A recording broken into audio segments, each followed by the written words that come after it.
Hello, my name is Cassandra Blanco. I am Roman Catholic and I have a desire to share my faith with more people in the world.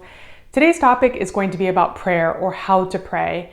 And I'm going to break this talk up into 3 parts. The first is going to be about the best place to pray. The second is going to be about tools to help you to pray. And then the third is going to be about listening to God's voice or knowing what God's voice is. So before I start that, I want to say that if we want to cultivate a relationship with anybody on earth, the best way to do that is by spending time with them. When we spend time with the person, we learn to trust them, we build a trusting relationship, we get to know them, we get to hear their voice, we get to know their interests. The same is in our relationship with God. If we want to cultivate a relationship with God, we spend time with Him, and that is what we call prayer. So the best place to pray, ideally for a Catholic, is always going to be where the Eucharist is. We believe Jesus is present in the Eucharist, so the best place to pray would be in a chapel or in a church where the Eucharist is.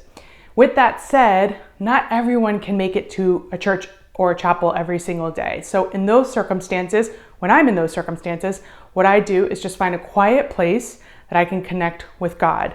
And alternatively, another idea would be to create a place where that is the same place that you can go every day that has prayer articles or some sort of space in your house that you can then connect with God every day if going to a church is not an option. So in terms of tools to pray, the first one, I'm going to highlight 7. The first one I'm going to highlight is the Mass. We believe that, like I already said, Jesus is present in the Eucharist. So the most ideal place for a Catholic to pray, the highest form of prayer for a Catholic, is the Mass. There we hear scripture, there we receive the Eucharist, we have quiet time in there as well. So it's the highest form of prayer. The next one I'm going to highlight, and I'm going to highlight different ones in terms of formality because not everyone prays the same exact way. Some people really enjoy more formal prayers. Some people like things that are more informal. The beautiful thing about the Catholic faith is that we have many options for prayer and connecting with God. So really it's just about finding what works for you. So the first one I'm going to highlight is scripture. This is my Bible. Really just taking my Bible. If I were to take this for prayer, opening it up, let's say I'm going to open up to the book of Psalms. I'm in Psalm 42 and I read here, "My soul thirsts for the Lord, for the living God." So this is a great example, just taking scripture, opening it up, reading it, spending time, learning scripture, learning what God's voice sounds like, learning scripture so that in times of rejoicing, in times of adversity, I can use scripture as a source of nourishment to help me along in my journey. The second one is called Lectio Divina. This also uses the Bible. This is a more formal way to use the Bible. It's about taking a scripture verse and then using 4 stages to go through that scripture verse. The first one is reading, the second one is meditation, the third one is prayer, and the fourth is contemplation. So again, a more formal way to use scripture and to pray with scripture. The next one is going to be the breviary, or what's called the Liturgy of the Hours. This is what's called a breviary. It's called the Liturgy of the Hours. And I also say that the Bible and this breviary or Liturgy of the Hours are available online. In here is again a more formal way to pray, and it is a book that has scripture in it, it has prayers in it, and it has readings from the saints. And it is broken up into being able to pray with it 5 times a day. The priests, the deacons, the bishops, the religious of the church actually do this every single day. Lay people can also pray this as well. So it's a great tool if you're looking for a more formal way to pray and something to use throughout the day to connect with God.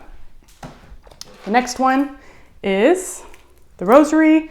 This is a rosary. It is broken up into 5 decades, which means 10.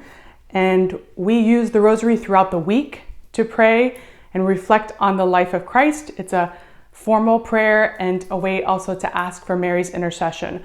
The rosary has what we call 4 mysteries that reflect on the whole life of Christ. So it begins with the joyful mysteries, which is the beginning life of Christ.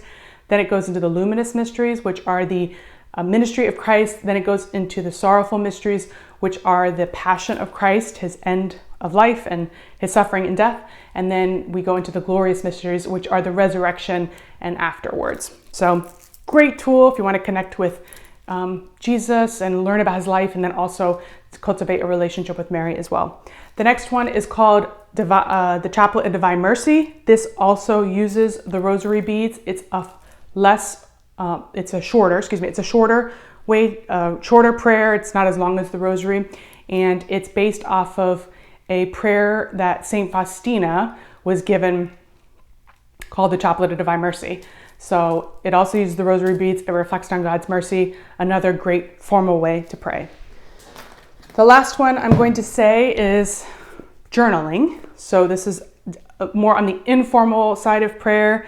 This is a way just to connect with God and share your heart and your mind and your soul, and being able to share, I don't know what else to say about it, just to share your thoughts and your feelings and your soul in here, just to try to connect with God about it. So this is actually my favorite way to pray. It's the beautiful thing about Catholic faith, is just finding the way that you connect with God the most. The most important thing is about strengthening that relationship. So finding the tools that will help you cultivate that relationship. And that also may change over time as your relationship with God changes as well. The last thing I'm going to say is that when we are new in the faith, the important thing to learn is what is God's voice and what is not God's voice.